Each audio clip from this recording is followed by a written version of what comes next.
बिस्मिल्लाहिर्रहमानिर्रहीम। Students exercise 5C book D3 7th addition है।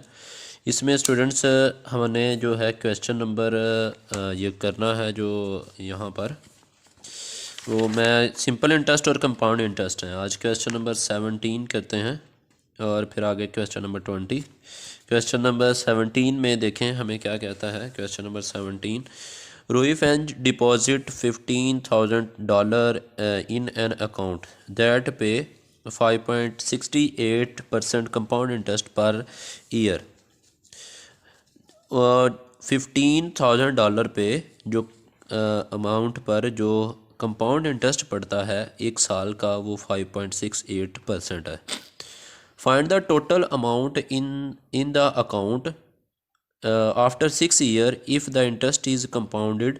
अगर इंटरेस्ट जो है वो कंपाउंडेड हो तो उसमें मंथली और हाफली क्या फ़र्क पड़ता है इन चीज़ों पर। अगर आप देखें कि 6 साल के लिए अगर उसने अपने अकाउंट में इतने $15,000 रखवा दिए हैं और वो कंपाउंड इंटरेस्ट रखवाती है। सबसे पहले तो आपको सिंपल इंटरेस्ट और कंपाउंड इंटरेस्ट का पता होना चाहिए। ये तो मैं वैसे भी आपको बता चुका हूँ। सिंपल इंटरेस्ट जो है वो अगर आप 2 साल के लिए पैसे रखवाते हैं तो पहले साल भी आपका इंटरेस्ट वही रहेगा। मतलब आपको जो इंटरेस्ट मिल चुका है तो उस पर जो पैसे मिले हैं तो अगले साल आपके वो जो पैसे ऐड होकर आपको इंटरेस्ट नहीं मिलेगा। सिंपल इंटरेस्ट जो है आपकी जितनी अमाउंट आप रखवा चुके हैं अगले साल भी उसी अमाउंट पर ही आपको इंटरेस्ट मिलेगा। लेकिन जो आपके पास कंपाउंड इंटरेस्ट होता है उसमें ये होता है कि अगर आपने 2 साल के लिए रखवाए हैं तो एक साल पर जो इंटरेस्ट मिला है, फ़र्ज़ करें आपने 500 रुपीज़ रखवाए हैं तो आपको इंटरेस्ट मिला है ऊपर 7 रुपीज़।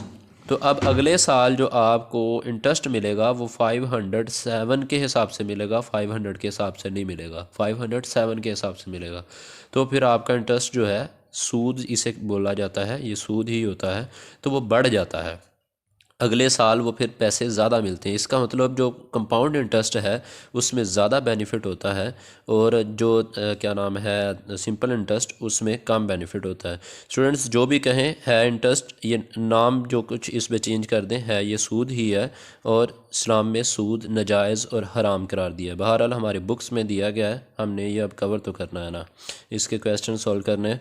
तो इसके बारे में आपको मैं बता देता हूँ। हमारे बैंक्स वगैरह भी जो भी हैं इसी तरीके से वो चलते हैं।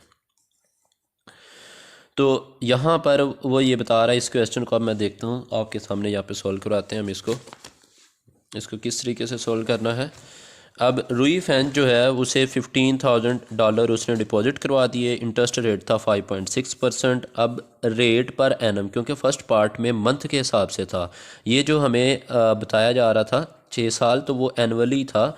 6 ईयर्स था तो n की वैल्यू 6 हो जाती है, लेकिन वो हमें पहले ए पार्ट में मंथ के हिसाब से पूछ रहा है और सेकंड पार्ट में वो उसके हिसाब से पूछता है हाफ़ ईयरली के लिहाज से पूछता है। तो उस लिहाज से हम इसे कवर करेंगे। अब आर को मंथ पर डिवाइड कर दें। मंथ कितने, 12 मंथ होते एक साल में, तो ये इसका ये आ जाएगा हमारे पास इंटरेस्ट रेट। तो ये n की वैल्यू यहाँ पर 6 ईयर्स थी, तो जो यहाँ पर स्टूडेंट्स वैल्यू होती है उसी से आप मल्टीप्लाई करवा दिया करें। वैसे भी 6 साल में आपके 72 मंथ बनते हैं। तो ए जो है कंपाउंड इंटरेस्ट का ये फार्मूला होता है अमाउंट कंपाउंड इंटरेस्ट। इसके अंदर ये जो अमाउंट होती है इसके अंदर वो अमाउंट भी होती है जो हमने डिपॉजिट करवाई होती है और साथ में इसमें कंपाउंड इंटरेस्ट वो जो होता है इंटरेस्ट भी इसी के अंदर हमें मिल रहा होता है। तो इसका फार्मूला है amount is equal to principal price multiply by 1 plus rate over 100 multiply by n यहाँ से ये जो वैल्यू है 6 ईयर्स, और अगर ये मंथ के पर डिवाइड मंथ बनाना है तो फिर उस लिहाज से वो चेंज हो जाएगी।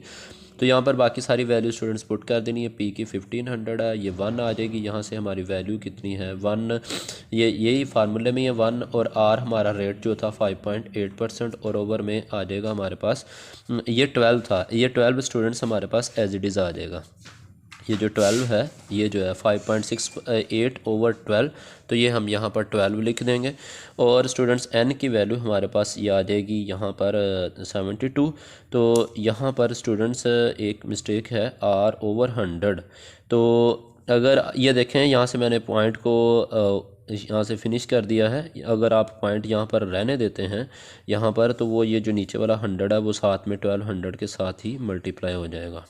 तो अगर आप ये जैसे कि डेसिमल पॉइंट 2 बैक यहाँ से फिर आगे ले जाते हैं तो उसकी वजह से ये जो नीचे वाले ज़ीरोज़ हैं उसको स्टूडेंट्स आप कैलकुलेटर पर कर लें, इन चक्करों में आप लोग ना पढ़ इस चक्कर में रहे तो फिर आपका ये क्वेश्चन हो सकता है आप लोग इसे गलत कर दें। तो इसको आप कैलकुलेटर से सोल्व कर लें, ये सारी जो वैल्यू होगी तो आपके पास ये आंसर आ जाएगा। अब इसके सेकंड पार्ट में कहता था कि जो आपकी प्रिंसिपल अमाउंट है उसको आप ये जो थी हाफ़ ईयरली के लिहाज से कन्वर्ट करें। ये जो थी आर रेट हमारी ईयर के लिहाज से दी गई थी। अब अगर हमने हाफली ईयर करना है तो हमें 2 पर डिवाइड करना पड़ेगा, रेट ये बन जाएगा। टाइम हमारे पास 6 ईयर्स था और लेकिन हमारे पास एन की वैल्यू वही होती है जो कि हमारे टाइम दिया होता है ईयर्स में, ये 6 आ जाएगा। लेकिन अगर आप उसको हाफ़ ईयर्स में कन्वर्ट करना चाहते हैं तो 2 पर डिवाइड करना पड़ा। इस वजह से जो वैल्यू यहाँ पर रेट को जिस नंबर से डिवाइड कर रहे होते हैं उसी नंबर को आप एन से में मल्टीप्लाई कर दिया करें।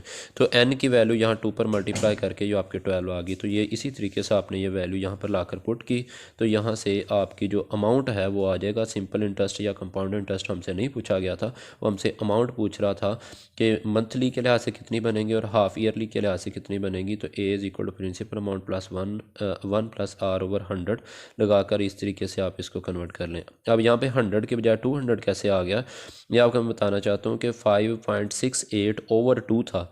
अब 2 को जब आप यहाँ पे नीचे 100 भी 2 आएगा और साथ में 100 भी आएगा तो वो खुद ब खुद 200 हो जाएगा। तो ऊपर 10 एन की रिप्लेसमेंट में वो 12 आ जाएगा और इसको सॉल्व करें तो ये सारा क्वेश्चन आपका सॉल्व होकर ऐसे बन जाएगा। स्टूडेंट्स ये क्वेश्चन नंबर 17 है। अगली वीडियो में मैं आपको क्वेश्चन नंबर ये जो है 20 वो मैं समझा देता हूँ तो आपको ये सिंपल इंटरेस्ट और कंपाउंड इंटरेस्ट के बारे में आपको थोड़ा सा आइडिया हो जाएगा ये किस तरीके से सोल्व करना है।